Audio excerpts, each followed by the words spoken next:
None of us wants to be someone who other people see as needy. And because of that, it's important we understand where it comes from and why we do it. The problem for a lot of us is that we are conducting ourselves in a way, balancing our own internal needs and desires and actions in a way that's leaving a void inside of us. And instinctually, or maybe even not instinctually, the way that we are seeking to fill that void is by seeking validation from other people. And that behavior, more often than not, is manifesting itself as neediness, where there's an imbalance in the interest and the investment that we have with our relationships with other people. There's going to be two outcomes from watching this video. The first one is that we're going to understand that the void that we have inside of us, love and validation, while it is one of our needs, it's not the only thing that can fill that void. There's other things that can fill that void. So we're going to find out what can fill that void, and we're going to find out how we can get that void to be not a problem in our life. We can still seek love and validation from other people, but it's not coming from an unhealthy place because we have that void within us satisfied and we're not feeling incomplete. The second thing that we're going to do is we're going to look at how to express interest and love and communicate healthily our boundaries and needs with other people without coming across as needy. Let's do it. The situation that we find ourselves in is that we have a void inside of us. Now, that void can come from a plethora of different places. Do we say a plethora, or do we say plethora of different places? Doesn't matter. We have a void inside of us.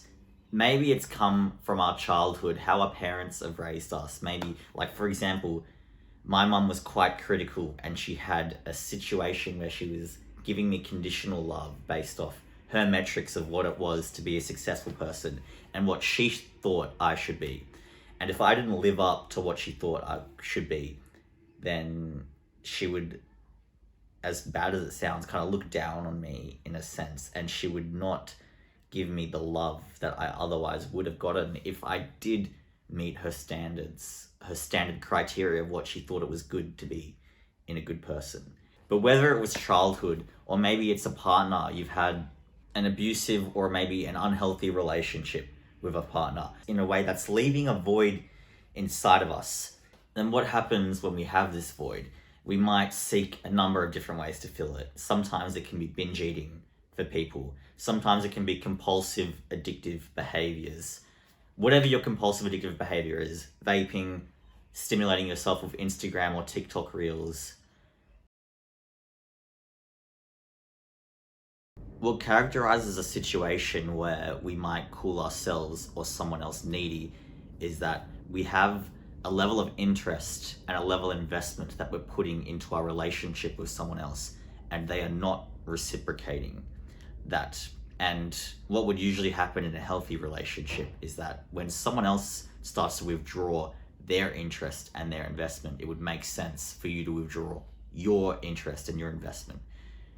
Simply because you have a level of respect for yourself, and if that person doesn't respect you enough to feel worthy of a certain level of investment, then out of respect for yourself, you should not feel that your level of investment is warranted. So what happens in a needy situation is that you have your level of investment and your level of interest, and despite it not being reciprocated, you may not have that level of respect to yourself, or you simply may not know how to conduct yourself, or what is the right thing to do considering your respect for yourself. You have noticed in the past that when someone stops responding to you, if you keep sending them a few more messages, if you invest a bit more, then they'll respond to you.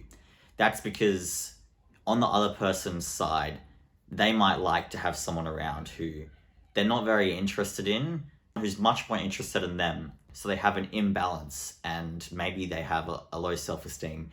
Maybe they have some sort of other issues, but they're keeping that person around for their own possibly selfish reasons. So you keep trying and they don't reciprocate it, and it hurts. And believe me when I say I know how it feels. And it's not your fault either. You've simply been exposed to a certain amount of experiences and knowledge and upbringing, and this has led your brain chemicals have reacted and responded and grown, and this is simply the only way that you know how to respond, or that your experiences have led you to be this way. It's not your fault. You should never blame yourself for your way of thinking and the way of conducting yourself in the world. Don't ever let someone blame you for not knowing how to conduct yourself properly in a situation like this one, because until you are instructed on the right way to do things, and until you've had enough experience to know what is the right and the healthy way of doing things, don't blame yourself, because it's for you to find out. And once you do find out, then you're going to know how to put yourself into a better position, and that's the ideal. So I'm going to get on to our 2 outcomes. The first one is that love and validation is not the only way to fill the void.